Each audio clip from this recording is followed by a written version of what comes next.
Change this face. Be happy. Enjoy it.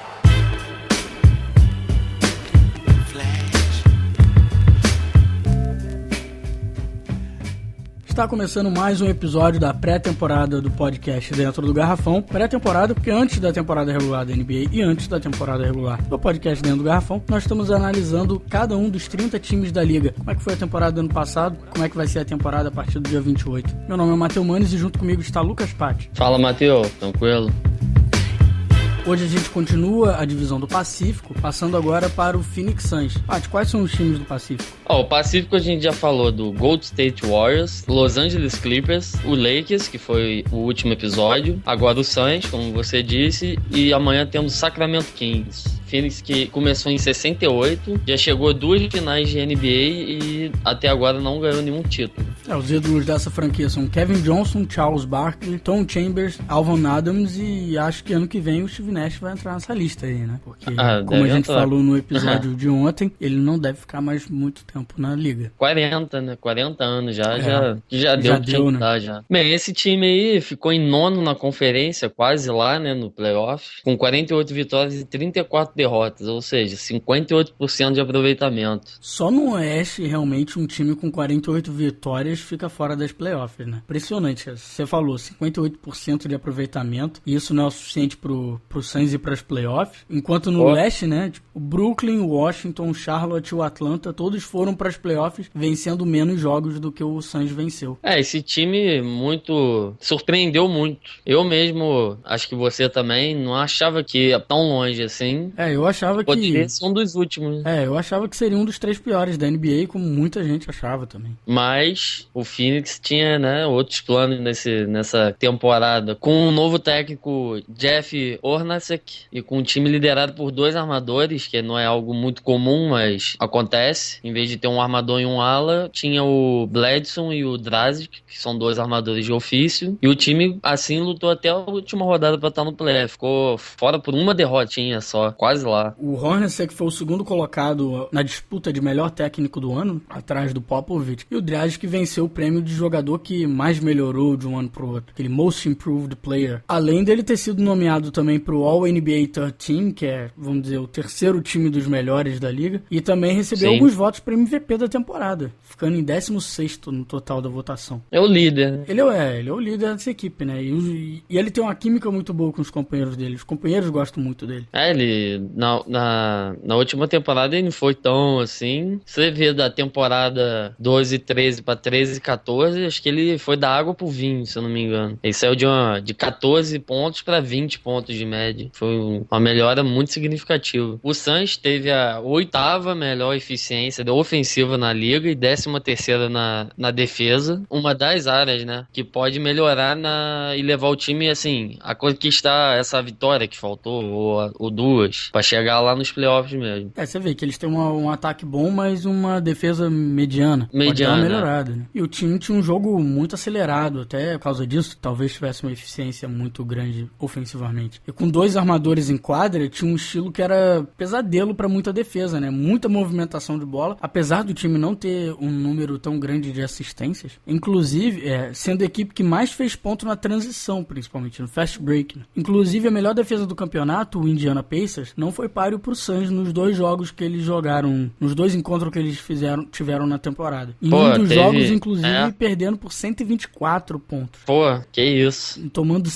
A melhor defesa tomando 124 pontos, cara. 31 pontos por quarto, é bizarro. É divertido, né, ver esse time jogar aí. Bem corrido, um jogo que não fica enrolando. O Dragic jogava com o mini LeBron, né, o Bledson, sendo os 2 armadores da equipe, mas infelizmente o Bledson se machucou no meio da temporada e perdeu bastante jogo, 39 ao todo. Com ele o time fez 28-15, mas sem ele ficou 20-19, ou seja, perdeu muito mais e ganhou bem menos. Quase um aproveitamento de 50% sem ele, 65% com ele. É uma diferença muito grande, ainda mais no Oeste, né? 15% de diferença é muita diferença. É possível que com o próprio mini LeBron, né, com o Bledson a temporada inteira, essa equipe só não entraria nas playoffs, mas estaria alto. Acho que não ficaria ali no 8º, estaria em, sei lá, 6º, talvez, 2 acima. O Bledson é um dos melhores defensores da liga, né? Ele sabe finalizar no garrafão, um jogador excelente. Mas esse é o negócio, ele precisa se manter saudável para que esse time realmente tenha uma chance, né? Possa competir. A defesa dele eu acho que é o que mais faz falta para essa equipe, assim. E praticamente você ter 2 Dragics em quadra, né? Ou 2 Bledsoe, porque o Dragic e o Bledsoe ofensivamente são parecidos.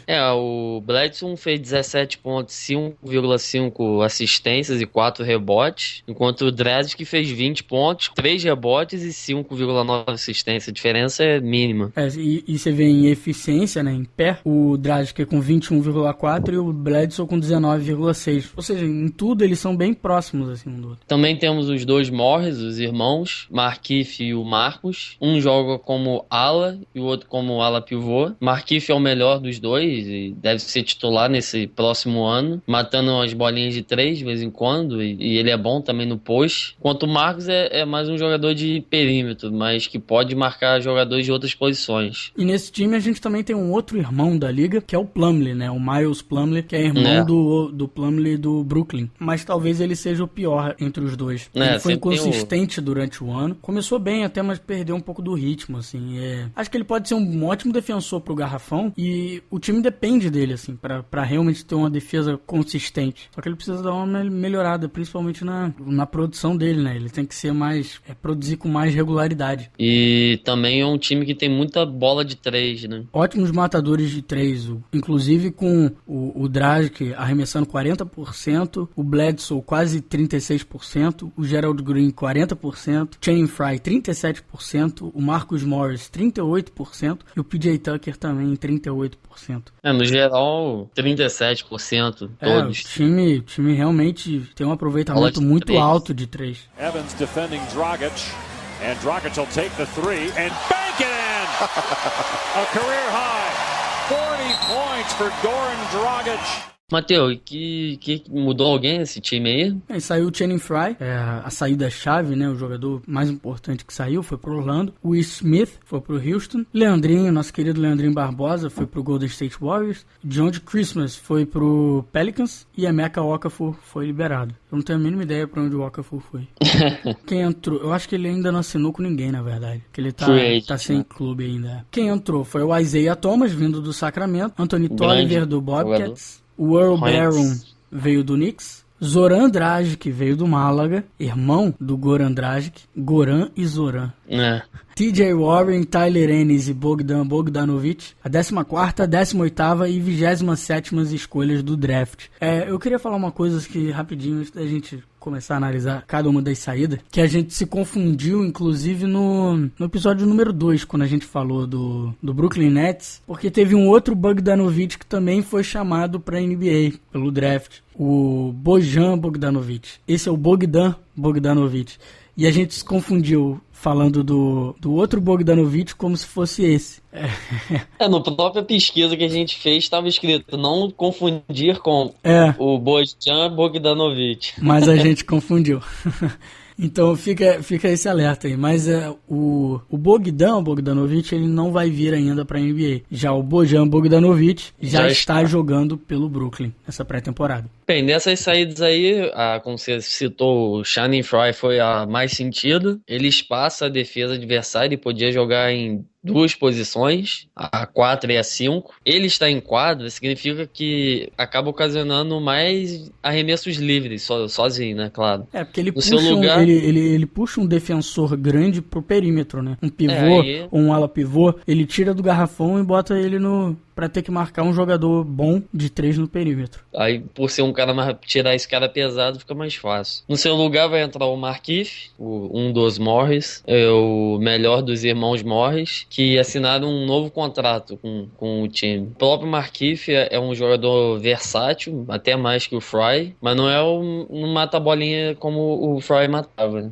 Mas ele, pelo jeito, ele tem trabalhado na bola de 3 dele. E se ele realmente tiver uma bola de 3 consistente durante a temporada, aí ele ele realmente vai ser, não só vai ser o titular, mas como provavelmente pode ser um titular melhor do que o Fry era. E a principal adição ao time, como você falou da principal saída, é o Isaiah Thomas. Mais um jogador veloz, mais um armador pro time, bom passador e que sabe criar suas próprias jogadas. Ele fez 20 pontos por jogo ano passado e com pera acima de 20. Um pouco mais, acima de 20. Foi o 24º, se eu não me engano, ou o 23º melhor da liga nesse quesito. E junto com o Bledsoe e com o Dragic, esse será um time fortíssimo na posição de armador durante o jogo inteiro, né? 3 opções. Sai o Dragic e entra o Thomas. Talvez não seja tão bom quanto o Dragic, mas você tem 3 armadores que poderiam ser titulares em muitos times da liga. E todos eles jogando, eles vão se complementar muito bem, né? Porque você perde um jogador veloz botando o Dragic no banco, mas você pega um mais veloz ainda trazendo o Isaiah Thomas. Talvez o ponto mais negativo do Isaiah Thomas seja que ele não é tão bom defensivamente quanto o Bledsoe e o Dragic. Mas como ele vai ser um sexto homem pra esse time,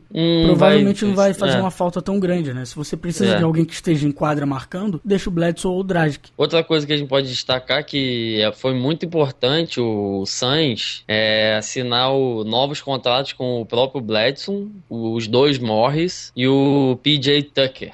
Esse último que foi talvez o melhor defensor que o time tem, né? O outro Dragic que tá vindo aí, o Zoran, assim, é difícil dizer o que a gente pode esperar dele. Provavelmente uma daquelas contratações, né, que tipo, apesar dele até poder ser um jogador produtivo, ele vem mais pra agradar o Dragic, né? Ele veio da Eslovênia, ele só jogou na Eslovênia.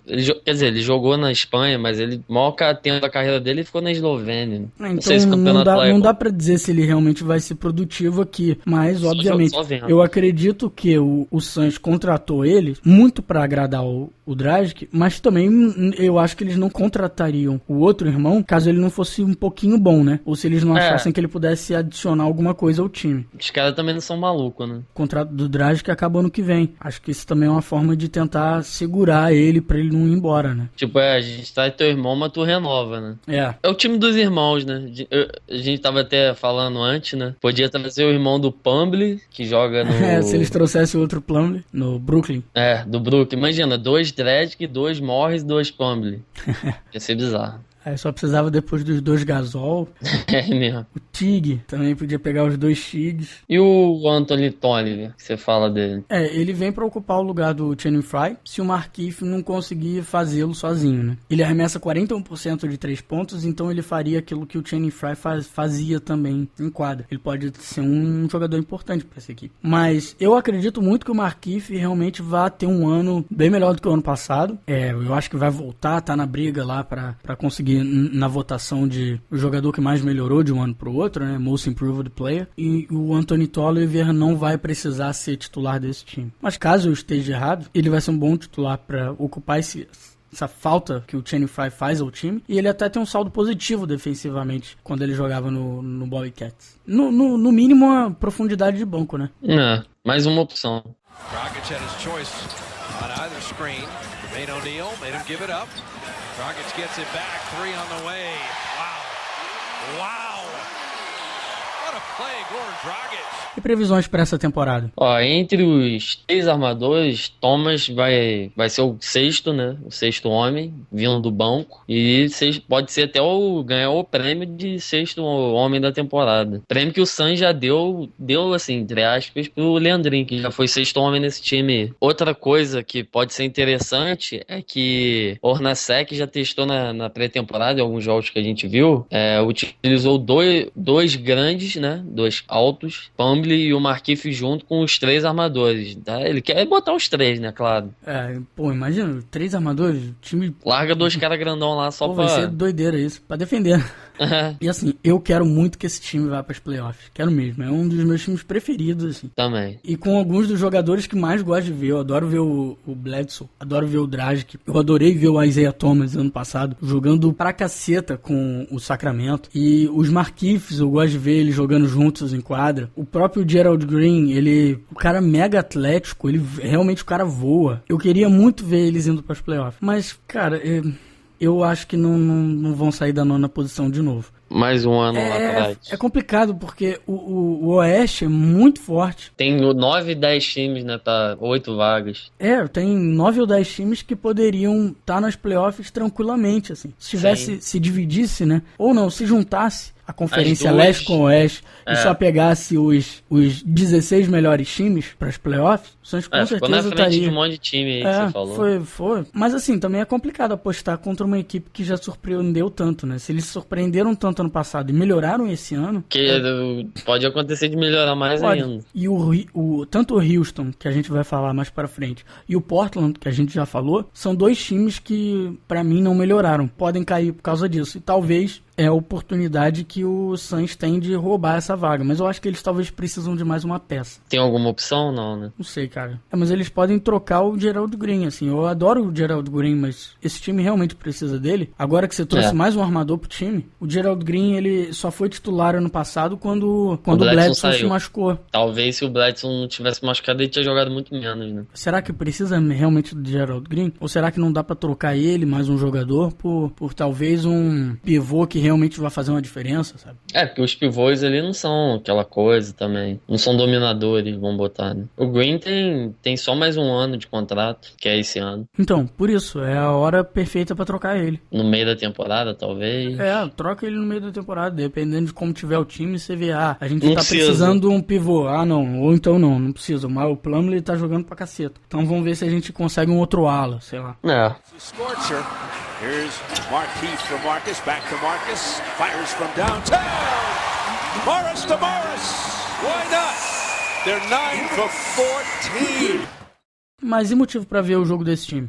Os 3 armadores. Os 2 Dragics, os Morris e um pitbull em quadra, que é o Bledson, que o cara é sinistro mesmo. Esse foi um dos meus times preferidos de assistir no League Pass ano passado. Talvez tenha sido o terceiro time que eu mais assisti, o quarto. E com a vinda do outro Dragic e do Isaiah Thomas, eu acho que eles mais do que compensam, né, a saída do Fry, elevando ainda mais esse time no meu quesito de interesse em assistir. Com certeza eu vou assistir muito jogo do Suns esse ano. Também, 3 armadores, cara. Conheço. 3 armadores. Vai ser fantástico. 2 é difícil você ver, 3 ainda. É engraçado como alguns times têm pensado nisso, né? Em ter 2 jogadores que podem armar o time nas posições 1 e 2. Eu acho isso bom, assim, porque talvez aumente um pouco a movimentação do time. E você passa a ter mais... as ameaças, né? Podem vir de mais do que um lugar. Esses caras aí que jogam fora do garrafão tem que saber jogar nas 3 posições ali, pô. O mais importante, eu acho que tem que ter controle de bola. Tem que sair driblando com a bola. Tem que saber dar um passe. Coisa que alguns jogadores não sabem fazer. Como a gente falou, por exemplo, do Klay Thompson. Klay Thompson não passa bem a bola. Não tem um controle muito bom de bola. Então, tirando o que ele realmente faz bem, que é arremessar e defender bem, tirando isso, ele não é um jogador tão, vamos dizer, completo, né? Igual o Ricky Rubio, né? O cara passa que é uma beleza, mas arremessar que é bom também nada. E aqui a gente tem o contrário, são 3 que passam bem, fazem tudo no ataque, né? Passam bem e pontuam ali a média de 17, 18 pontos, que é muito bom. Imagina, 3 caras fazendo essa média. Eles matam de 3, eles matam bem de longa distância, né, de 2, e eles também finalizam bem no garrafão. Exatamente, isso mesmo. E o que pode dar errado nesse time aí? Bem, o Bledsoe, como a gente falou, ele assinou um novo contrato, e esse contrato, um contrato de 70 milhões de dólares em 5 anos. Assim, isso pode ser uma barganha caso ele se mantenha saudável e jogando bem, porque 70 milhões em 5 anos ele acabou de assinar. E como a gente já tem falado em alguns episódios, a Liga assinou um novo contrato de transmissão, onde o teto salarial deve subir muito. E com isso, o contrato máximo deve subir bastante também. Então você assinando um cara por 70 milhões em 5 anos, pode acabar sendo um contrato pequeno daqui a 5 anos. Só que o que realmente pode dar errado, pode ser realmente um desastre, é caso ele não esteja jogando. Caso ele esteja ocupando esse espaço tão grande na folha salarial, mas esteja sempre machucado. Se ele perder toda a metade de temporada que tiver, vai ser um grande problema para essa equipe. E um desejo pra esse time na temporada?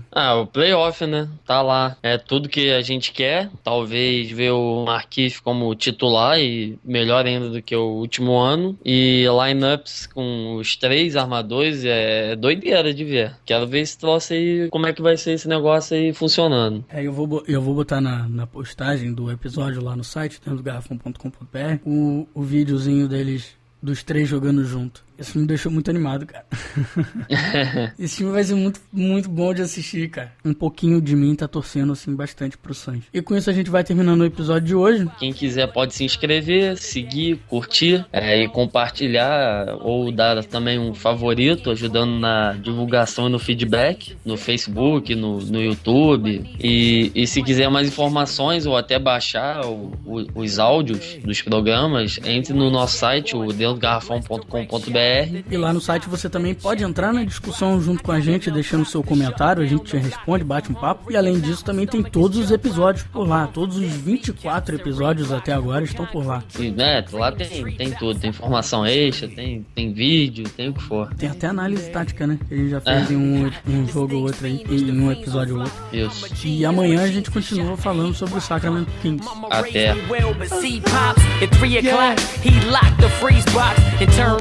Smooth and Pete Rock and put it on repeat while I walk for 3 blocks. Same 3 blocks I beat for 10 years, attempting to shift my speed to 5th gear. My career is close, that's what I fear the most. Will I hear my own folks when they clear the smoke? I feel fearless but feel the pulse of hip-hop. My nature is treacherous, toxic, Vin Rock, I've been plotting and scheming, watch. I got a mean crossover with arena shot. Live this way, morning, night and day. Cause I'm a